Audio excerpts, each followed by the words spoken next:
say you'll catch me.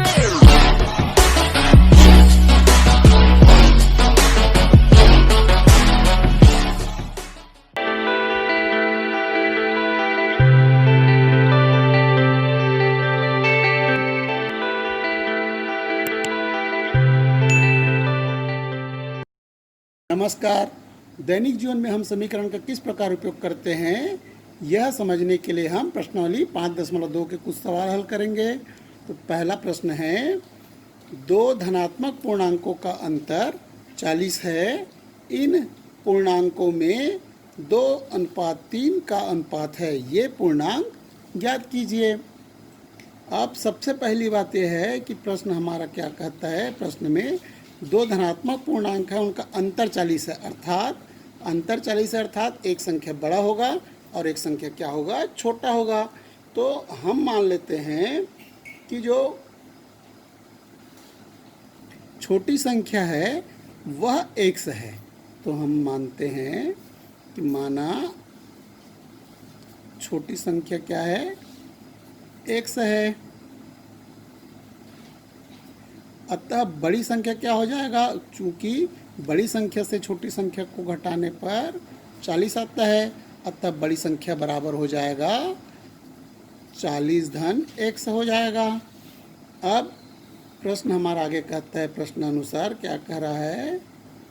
प्रश्न अनुसार इन दोनों संख्याओं का अनुपात 2:3 है। तो अतः हम इसे इस प्रकार लिख सकते हैं, x बटे x धन 40 या 40 धन x को x धन 40 भी लिख सकते हैं, बराबर 2/3। अब इसे तिर्यक गुना कर देंगे, 3 का गुना x के साथ और 2 का गुना x धन 40 के साथ। तो यह हो जाएगा 3x बराबर 2 x धन 40। तब यह हो जाएगा 3x बराबर 2x धन 2 चौका 80 हो गया। और अब 2x का पक्षांतर कर देंगे तो 3x ऋण 2x बराबर हो जाएगा 80। अतः x बराबर क्या आ गया, 80। अतः हमें छोटी संख्या प्राप्त हो गया। अतः छोटी संख्या क्या हो गया, छोटी संख्या बराबर हो गया 80।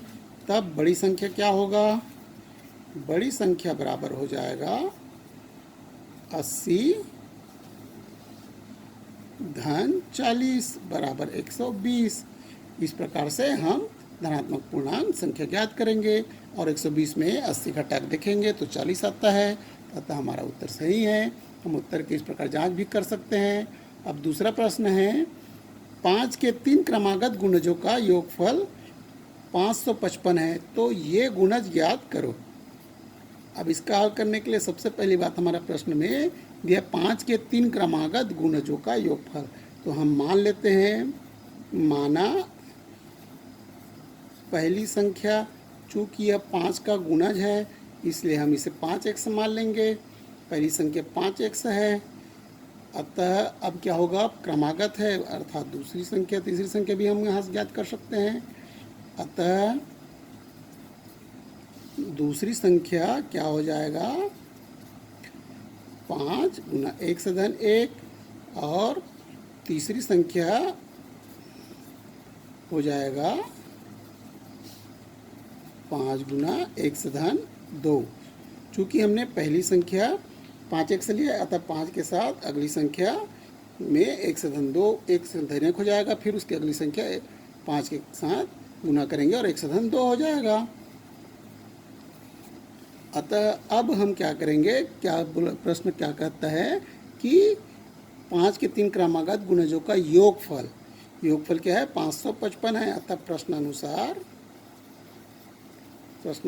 यह हो जाएगा 5x धन 5 1 धन 1 धन 5 1 धन 2 बराबर 555। तब अब इसको हल कर लेंगे, 5x धन ये 5x धन 5 होगा, धन 5x धन 5 दूनी 10 हो जाएगा बराबर 555। अतः अब ये जुड़ जाएगा 5x 5x 5x, तो ये हो जाएगा 15x धन 5 और 10 को जोड़ेंगे 15 आ जाएगा बराबर 555। अब 15 का पक्षांतर कर देंगे तो 15x बराबर हो जाएगा 555 ऋण 15 तो बराबर 15x बराबर क्या आ जाएगा, 555 में 15 को घटाएंगे तब यह हो जाएगा 540। अब 15 का पक्षांतर कर देंगे तब x बराबर हो जाएगा 540/15।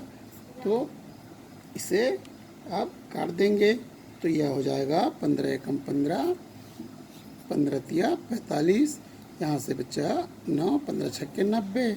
अतः x बराबर क्या है, 36। तो x हमारा क्या है, पहली संख्या है। अतः क्या हो जाएगा, पहली संख्या क्या हो जाएगा, पहली संख्या बराबर 36 और दूसरी संख्या हो जाएगा बराबर, ये होगा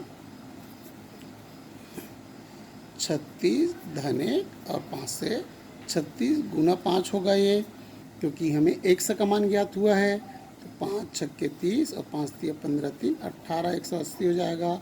और दूसरी संख्या हो जाएगा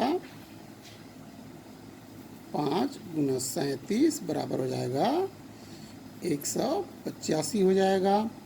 और तीसरी संख्या हो जाएगा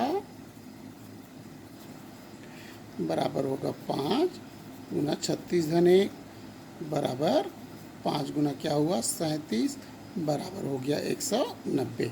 इस प्रकार से हमें तीनों संख्याएं ज्ञात हो गया, अर्थात 5 के जो 3 गुणज है हमें ज्ञात करना था वह ज्ञात हो गया। अब इस प्रकार से हम प्रश्नावली 5.2 आपको अच्छे समझ में आ गया होगा। धन्यवाद। Don't let me down.